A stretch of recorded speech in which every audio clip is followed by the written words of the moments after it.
Eu sou o Gálvaro Júnior e esse é o nosso 5.5. São 5 reflexões semanais, né? Sempre de segunda a sexta-feira, sempre colocado às 5h05 da tarde, um novo momento de reflexão, uma nova mensagem em áudio ou em vídeo, se você está em alguma das nossas redes sociais de vídeo, ou em áudio lá, Spotify, Deezer e tudo isso. Bom, e a nossa reflexão dessa semana é: continuamos falando sobre quem é Jesus, né? Essa descoberta maravilhosa de quem de fato Cristo foi, aquele que viveu e morou entre nós, aquele que veio revelar a glória e a majestade do nosso Deus Pai.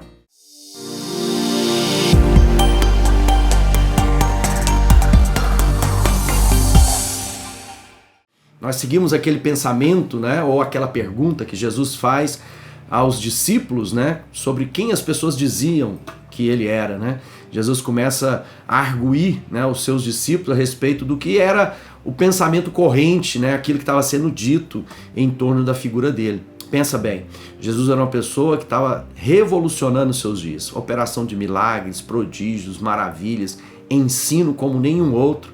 E então Jesus começa a perguntar: quem que as pessoas estão dizendo que eu sou? Lembramos da afirmativa de Pedro, né? Tu és o Cristo, o Filho do Deus vivo. Bom, e Jesus fala: olha, mas isso foi revelado pelo meu Pai, não foi algo que você pensou por você mesmo.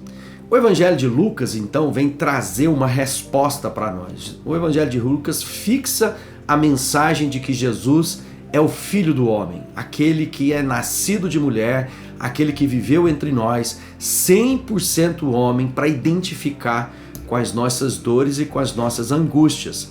Mas antes da gente falar um pouco daquilo que é a mensagem central, é importante a gente conhecer o autor. Como a gente está percorrendo aqui, né? Quem são os autores dos evangelhos? Lucas é aquele que foi conhecido como o médico amado.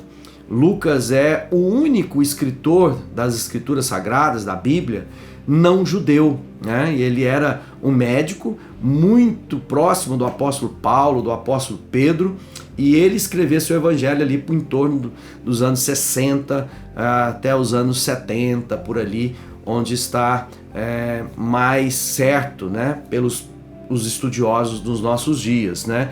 O Lucas é aquele que escreveu também outros livros. Ele era muito bom das palavras, ele escrevia grego, e você vai perceber que a escrita do Evangelho de Lucas é o mais bonito de todos os evangelhos, pela sua qualidade, né, intelectual. E também Lucas escreveu o livro de Atos, escreveu também o livro de Atos e escreveu o Evangelho, claro. Então esses dois livros faz com que Lucas seja o maior escritor do Novo Testamento, em quantidade de textos, não em quantidade de livros. E ele escreve a um homem chamado Teófilo para falar a respeito de Jesus, e depois em um livro de Atos, principalmente para defender o apostolado ou o ministério do apóstolo Paulo, né? Nós vamos ver Lucas sendo citado algumas vezes na Bíblia fora daquilo que ele mesmo escreve. Quando Paulo escreve aos Colossenses, ele diz assim: Lucas, o médico amado, e Demas enviam saudações. Em 2 Timóteo, somente Lucas está comigo.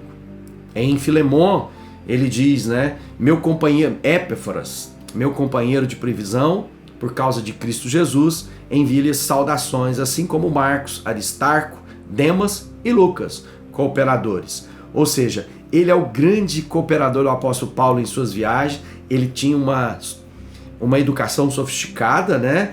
E ele faz o seu escrito falando de algo muito particular. Ele diz assim, no capítulo 1 no evangelho dele: visto que muitos houve que empreenderam uma narração coordenada dos fatos que entre nós realizaram, conforme nos transmitiram desde que o princípio foram deles testemunhas oculares e ministros da palavra, igualmente a mim me pareceu bem, depois de acurada investigação de tudo desde a sua origem, dar-te por escrito, excelentíssimo Teófilo, uma exposição em ordem, para que tenhas plena certeza das verdades que foste instruído. Ou seja, ele faz uma acurada investigação. E o objetivo do discípulo Lucas era falar ao Teófilo, né, quem de fato Jesus é. Ele diz: olha, muito já foi escrito e eu vou colocar as coisas em ordem depois de fazer uma pesquisa. Portanto, o Evangelho de Lucas tem essa abordagem de pesquisa, essa abordagem de buscar, de reportar de fato os fatos, né, que ele registra no seu Evangelho. Tenho certeza que se você quer conhecer quem Jesus é, a sua meditação no livro de Lucas é extremamente importante, porque ele relata coisas extremamente relevantes naquilo que ele tem. Ele era grego, né, como eu disse, ele é o único não judeu dos 40 autores bíblicos, e ele era alguém que viu o que os discípulos operavam, aquele que ele caminhou, aquele que ele buscou, né, consistência para compartilhar. Tenho certeza que essa semana a gente vai conhecer muito mais desse Jesus maravilhoso que tem como foco no Evangelho de Lucas. A gente vai ver isso no vídeo de amanhã. O homem Jesus. Jesus é homem. E por que precisava ser homem? Para resgatar a humanidade. Deus abençoe e que você possa compartilhar isso com outras pessoas também.